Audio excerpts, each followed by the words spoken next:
Déjà lancé. Allez. Oui, bonsoir.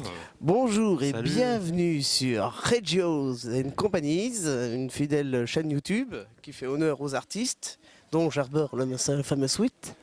Et aujourd'hui, j'ai découvert 4 nouveaux talents, et dans les 4 nouveaux talents, Michael Pelé. Effectivement, ouais, Michael Pelé, c'est moi. C'est moi-même. Donc, ta réaction déjà par rapport à ce soir Par rapport à ce soir, c'était un petit peu difficile. C'est un exercice difficile, mais première c'est partie. ouais, se mais lancer. jouer sur un festival, c'est toujours très différent que de jouer dans un bar comme ça devant une dizaine, enfin devant 15-20 personnes. Tu vois, il y a comme un enjeu en fait. Tu vois, le fait de jouer comme ça, d'être sélectionné sur un festival. Mais ça a une dimension un peu plus impressionnante. Mais voilà, ça s'est bien passé, c'était très très sympa. Puis c'est l'occasion de découvrir un petit peu d'autres artistes, notamment le spectacle des Toupies, voilà, que j'ai beaucoup aimé. Que j'ai déjà interviewé Ouais, et qui est déjà sur ma chaîne YouTube. ok, je regarderai, j'ai pas vu l'interview, mais ok. C'était avec un ancien micro, donc je pense Ok. que la qualité est différenciée. Là, normalement, on a une meilleure qualité. Donc, alors, on connaît le festival, Ouais. on connaît ce petit sketch pour ceux qui ont eu l'honneur de venir. Ouais. Mais par contre, qui est Michael Pelé Tu veux dire en tant en qu'humoriste tant qu'humoriste? En tant qu'humoriste, je suis un passionné de bande dessinée et de Philippe Catherine. Voilà, c'est un petit peu mes inspirations en fait pour faire de la scène. Et voilà, j'ai envie de créer un spectacle avec plein de déguisements, de samples, de bandes sonores, de danse, de canettes de bière, de tout ce que tu veux. Voilà, donc c'est un mélange un peu improbable, un peu dessin animé. Et voilà, je travaille là-dessus et j'espère d'ici 1 an, 2 ans peut-être, euh, créer mon premier spectacle. Voilà. Ça fait combien de temps que tu fais de la scène? Ça fait un petit peu plus de 2 ans. Voilà, donc je joue essentiellement sur Paris. Voilà. Un spectacle en rodage ou il y a des sketchs déjà un peu plus aboutis les uns que les autres? Et ben en fait, j'ai passé mes 2 premières années à affronter le regard du public en fait, parce que c'est assez impressionnant. Et là, je passe l'étape après avoir joué des 5 minutes, 5-6 minutes sur diverses scènes, je passe à l'étape du 20 minutes. Donc en fait, on va créer des affiches sur Paris ou ailleurs de 3 fois 20 minutes, donc avec 3 artistes différents pour pouvoir rôder et enrichir un petit peu plus de sketch, quoi. Voilà. Alors, c'est toi qui écris tes textes. Oui. De quoi tu t'inspires? Parce que je me suis dit, c'était quoi le déclic de se dire, il y a un dauphin, il y a quelqu'un qui est passionné par des dauphins. Les dauphins, c'est pas les filles, c'est qu'on des dauphins. Non, Non. j'essaye de faire de l'humour aussi, mais tu vois, j'y arrive pas trop. C'est pas facile du tout de faire rire les gens. C'est pas évident. Là, je te le dis comme ça. Je te le dis, c'est pas drôle. Voilà, c'est pas facile. Il le dit pas à moi, il le dit à la caméra. Voilà. Non, c'était quoi déjà la question? C'était. De quoi vient ton inspiration, Mon inspiration quand tu écris? Eh ben, j'aime écrire sur l'enfance, en fait, surtout. Et voilà, donc j'ai ce rapport à l'enfance. Voilà.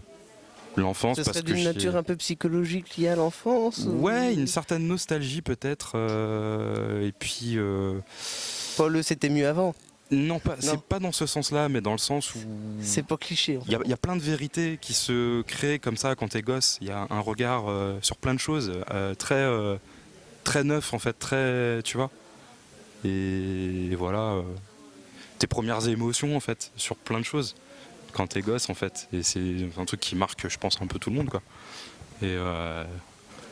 Et puis voilà, j'ai envie de parler de ça parce que j'en entends pas trop parler en fait. Je vois pas trop d'artistes défendre un peu ça sur la scène.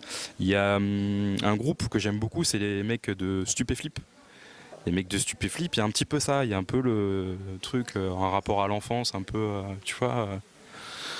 Pourtant, Voilà. la bière, c'est pas lié à l'enfance. Alors, Je pense pas. On peut tout dire après, je sais pas, mais c'est bon. Je faisais une imitation de mon père en fait. C'était plus une imitation de mon père. Parce que moi j'aime pas la bière en fait. Je déteste ça. C'est Voilà. pour ça que t'en bois sur scène. Non, c'est pas. C'est de l'eau qui est intérieure. C'est de l'eau, c'est de l'eau. Il n'y a pas de bière en fait. Il n'y a pas de bière. Tout ça, c'est des trucages. Voilà. Voilà. Quels sont les gens qui t'ont influencé dans le domaine? Tu parlais de Philippe Catherine, entre autres. Philippe Catherine, Monsieur Fraise. Je sais pas si tu connais Monsieur Fraise. Je me rappelle de ces passages dans On ne demande qu'à en rire. Ouais. Moi j'ai été le voir en spectacle sans le connaître. Et en fait j'ai redécouvert Monsieur Fraise avec ces passages chez Ruquier. Monsieur Fraise, après je te dis, ça peut être la musique, ça peut être la BD, ça peut être... voilà, Philippe Catherine. J'aime parce que Philippe Catherine a un côté un peu déglingos, mais il y a une poésie derrière. Il y a une certaine profondeur, tu vois. Et On sent la tendresse dans ses chansons déjà. Ouais, c'est ça. Il y a beaucoup de tendresse. Il y a Sa quelque voix chose est assez posée. Et en même temps, il y a ce côté décalé, drôle, tu vois. Oh. Et ça, c'est quelque chose qui m'attire, qui me plaît beaucoup, quoi. Et ça sort du lot. Voilà. Je suis pas trop humour trash. T'as acheté le Comme tu dernier peux album remarquer. de Philippe Catherine? J'ai acheté ses albums en disque, mais par contre le dernier j'ai juste des MP3 que j'ai acheté sur Amazon.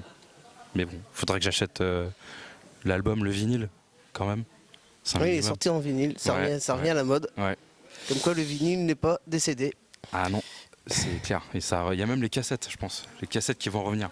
Ça va Cassettes revenir. audio qui Ouais, commencent à revenir. J'ai ouais, vu ouais, ça ouais. sur un site de contribution, je pense. Et les cassettes audio, même les lecteurs de cassettes audio reviennent. Oui. Ouais, c'est ça. Ils vont À moderniser quand un peu la le truc. VHS? Je me demande. La question se pose, voilà. On va revenir au film Super 8, Je te jure. 16 mm. Alors, bah, t'as une actu, je pense. Et ben je continue à bosser en fait, hein, à faire des scènes ouvertes, des plateaux. De temps en temps, je suis sélectionné sur un Pour festival. un festival à L20. Voilà, ouais. J'avais fait un festival à Bourges aussi, Humour et vin l'année dernière. Et là, je bosse mon 20 minutes, donc ce sera à peu près 3 sketchs. Voilà, 20 minutes. Surtout sur Paris, Ouais. principalement. Paris. Après, j'essaie de jouer Quel ailleurs. café-théâtre à Paris? La boîte à rire, notamment. Après, il y a le Kibélé. Il y a plein de petites scènes un peu, tu vois. Tu peux. Le candidateur, on sait jamais. J'ai pas encore fait, mais je pense que je tenterai peut-être. Si René Marguedge voit cette vidéo, À Lyon, on fait en fait. appel. À Lyon, c'est encore une scène ouverte, mais je crois que c'est des auditions maintenant sur Paris, il me semble, si j'ai bien compris. d'accord. Donc peut-être à Lyon, un de ces quatre, ouais. Ouais, On sait carrément. jamais, grâce à cette vidéo, tu peux. Voilà, René Marc. Si tu veux. Je l'ai en ami sur Facebook en plus. Hein. Moi aussi, Voilà. j'en ai pas mal. J'ai un Voilà. paquet d'artistes. René Marc. Voilà. Merci pour cette interview. Merci à toi surtout. Ouais.